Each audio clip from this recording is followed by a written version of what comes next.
एकदम भाव में आया, पढ़ रहे थे। कश्मीर के पंडितों को जब औरंगजेब ने हुक्म किया कि सब इस्लाम धर्म को स्वीकार करो नहीं तो कत्लेआम कर देंगे, और किया उसने बहुत कत्लेआम, समय दिया उसने। भागे वो लोग। उस समय महामहिम गुरु गादी पर तेग बहादुर सिंह विराजमान थे, उनकी चरण शरण में आए और कहा आप ही हमारे रक्षक हो, आप ही हमारी रक्षा कर सकते हो। उन्होंने कहा जाओ और बादशाह से कह दो, पूरा चरित्र तो बड़ा है, कि अगर तेग बहादुर सिंह को इस्लाम स्वीकार करवा दो तो हम बिना किसी शर्त के सब कश्मीरी पंडित आपकी आज्ञा का पालन करें। एक को परास्त कर दो तो हम सब परास्त ही हम स्वीकार कर लेंगे।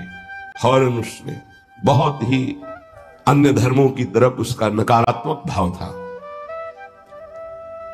उसने आदेश किया बंदी बना के तुरंत तेग बहादुर सिंह को दिल्ली में उपस्थित किया जाए।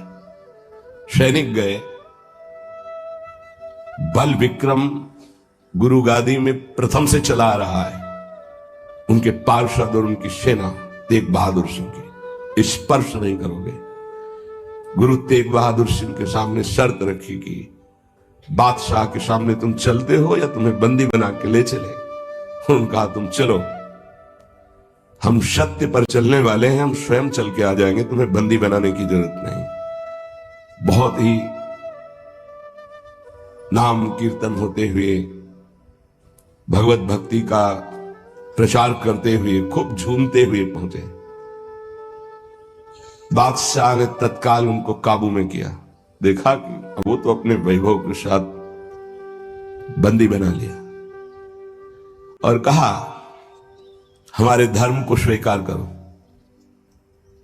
तो उनका दुनिया में यदि एक ही धर्म चलाना होता तो भगवान ने अन्य धर्मों की स्थापना क्यों की? इसका मतलब है अपनी अपनी जगह अपने धर्म का पालन करना परम कर्तव्य है। तो तुम अपने धर्म में मुझे कैसे बदल सकते हो? तुम्हारी सामर्थ्य नहीं है। बड़ी कष्टप्रद परिस्थिति प्रकट की उसने, बहुत ही क्रूर कर्मी। एक नहीं, बहुत महापुरुषों को, बहुत महापुरुषों को बहुत प्रकार से दंड दिया है इसने। एक लोहे के पिंजड़े में गुरु तेग बहादुर सिंह को बंद कर दिया। सैनिकों को, उसके पास अपार सैन्य बल था, तत्काल बंदी बना लिया गया। बहुत दिन तक उनको प्रताड़ित किया गया लोहे के पिंजड़े में, बहुत तरह से।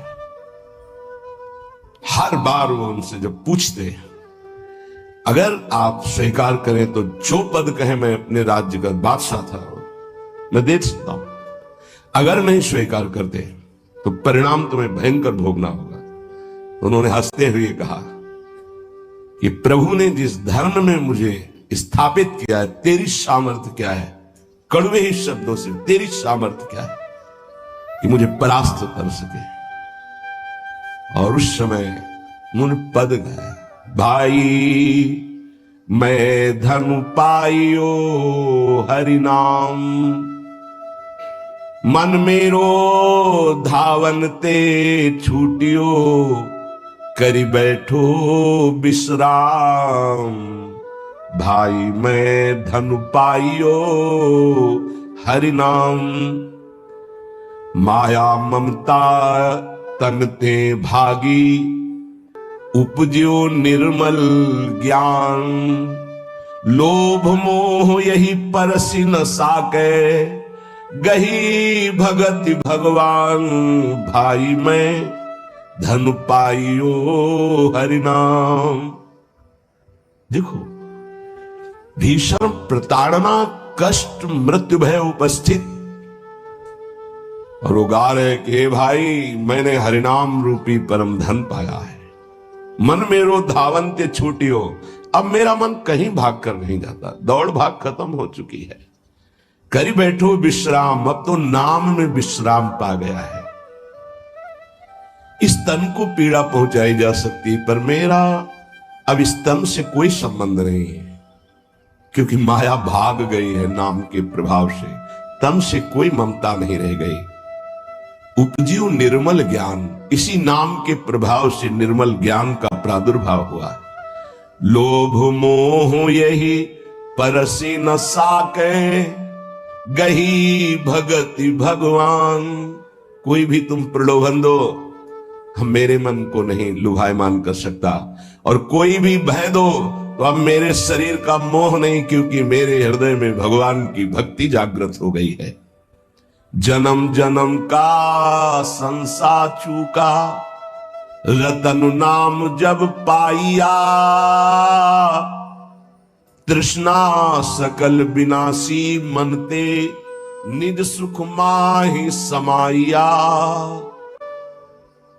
जन्म जन्म हो गए भटकते हुए, अब कोई संशय नहीं रहा।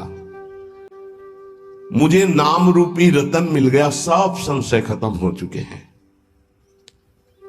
जीने की भी तृष्णा खत्म हो चुकी है, सकल वासना नष्ट हो चुकी है, मेरा मन निज सुख में समा गया है। जाको होत दयालु कृपा निधि, सो गोविंद गुण गावे, कहु नानक इह विधि को संपे, को गुरुमुखी पावे।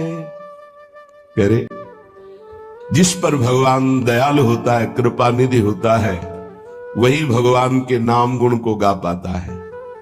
नानक साहब कहते हैं अब कोई संशय नहीं, कोई इच्छा नहीं, क्योंकि गुरु को समर्पित हो गया और गुरु मुख से नाम पा गया। ये बहुत बड़ी उपलब्धि है। अब इसका परिवर्तन नहीं हो सकता, कोई संशय नहीं रहा, कोई मोह ममता नहीं रही। हमारे हृदय में नाम विराजमान है, मेरा मन सुख सिंधु में समा गया है। हरि के नाम बिना दुख पावे, भगति बिना सहसा नहीं चूके, गुरु यह भेद बतावे, हरि के नाम बिना दुख पावे। अगर गुरुदेव का आश्रय नहीं हुआ, गुरु मुख से नाम नहीं मिला, तो हृदय में भक्ति नहीं आएगी। भक्ति नहीं आई तो जीवन व्यर्थ चला जाएगा। जिसकी जिह्वा पे नाम नहीं है उसी को दुख व्यापता है, जिसकी जिह्वा पे नाम है उसको कभी दुख स्पर्श कर ही नहीं सकता। कहा भय तीरथ व्रत किए, नाम शरण नहीं आवे, जोग यज्ञ निफल तिह मानो, जो प्रभु जस बिसरावे।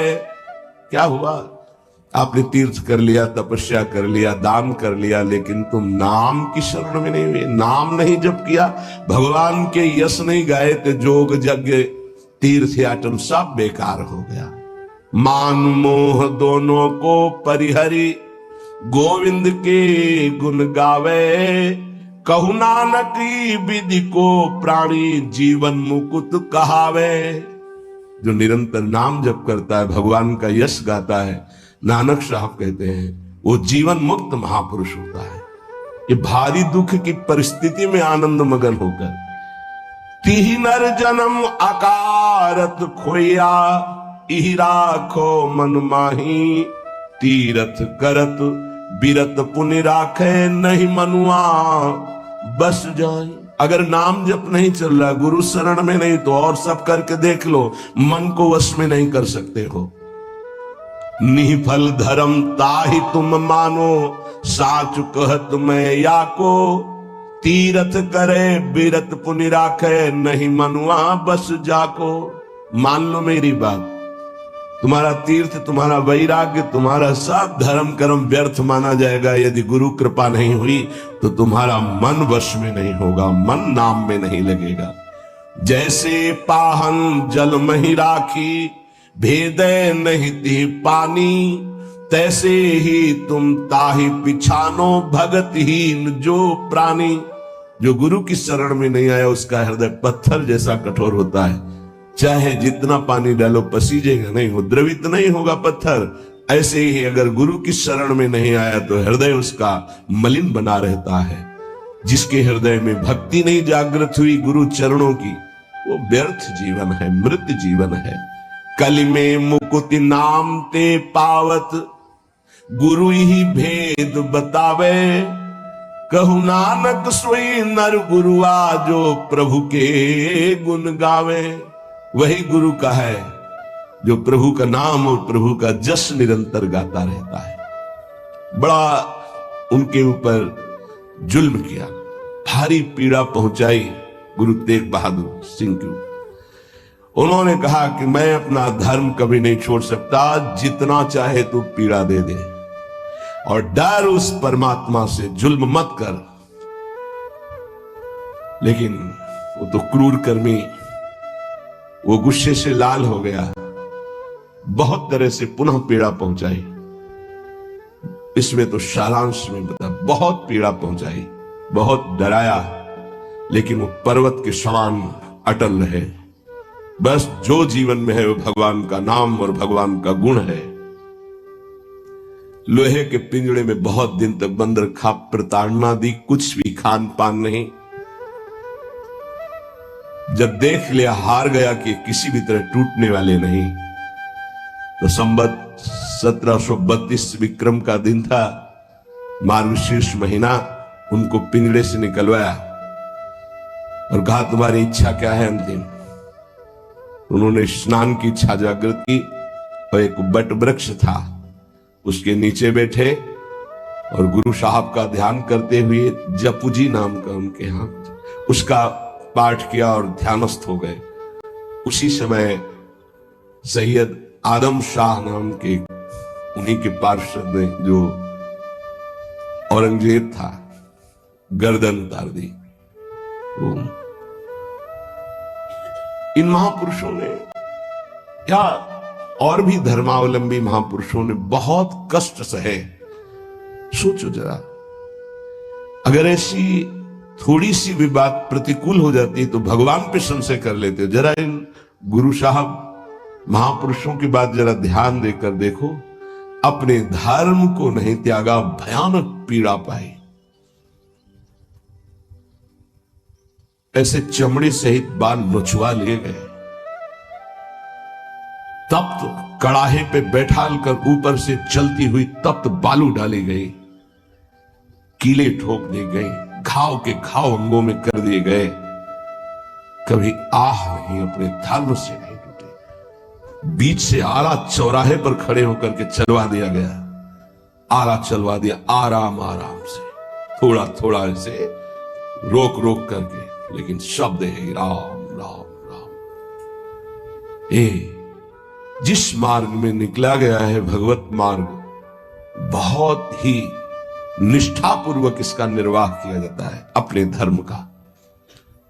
उपासक इन महापुरुषों से, गुरुजनों से आगे चलने वाले जो महतजन है, उनसे ही निष्ठा प्राप्त करता है। निष्ठा का स्वरूप क्या है? अनुकूलता, प्रणाम नमस्कार नहीं, भारी प्रतिकूलता और प्राणों को प्रतिपल कष्ट मिले तो भी जो ना टूटे उसे निष्ठा कहते हैं। बड़े बड़े महापुरुषों ने इस भागवतिक धर्म, महान धर्म को स्वीकार करके हर कष्ट सहा है।